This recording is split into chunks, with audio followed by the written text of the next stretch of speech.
बदल गई है बीएसपी की रणनीति? क्या ब्राह्मण वोटर से दूर हो जाएंगी मायावती? क्या बसपा में होगी दलित मुस्लिम गठजोड़ की वापसी?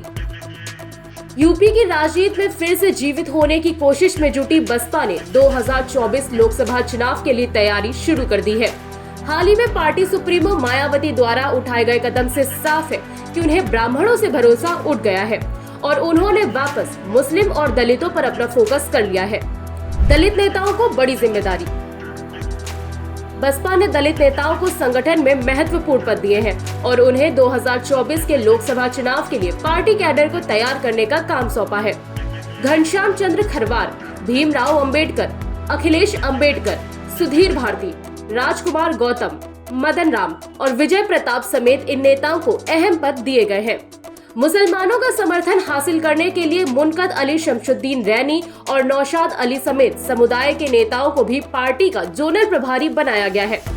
पूर्व मंत्री और सपा के बागी मोहम्मद इरशाद खान, जो मध्य यूपी में मुस्लिम समुदाय पर प्रभाव रखते हैं, बसपा में शामिल हो गए। ब्राह्मण नेताओं से मोहभंग। पार्टी में ब्राह्मण नेता जो पहले पार्टी संगठन में महत्वपूर्ण पदों पर थे, उनको दरकिनार कर दिया गया है।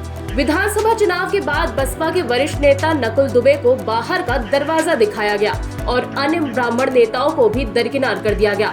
बसपा के एक नेता के मुताबिक आजमगढ़ लोकसभा उपचुनाव के लिए पार्टी के स्टार प्रचारकों की सूची में सतीश चंद्र मिश्रा को शामिल नहीं किया गया।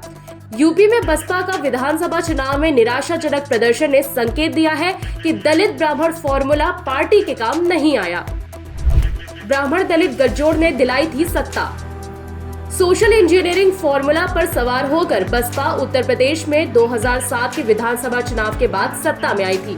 ब्राह्मण समुदाय के नेताओं को संगठन के साथ साथ सरकार में महत्वपूर्ण स्थान दिए गए थे, क्योंकि पार्टी ने उस वक्त दलित ब्राह्मण संयोजक के समर्थन से अपना आधार बढ़ाने की योजना बनाई थी।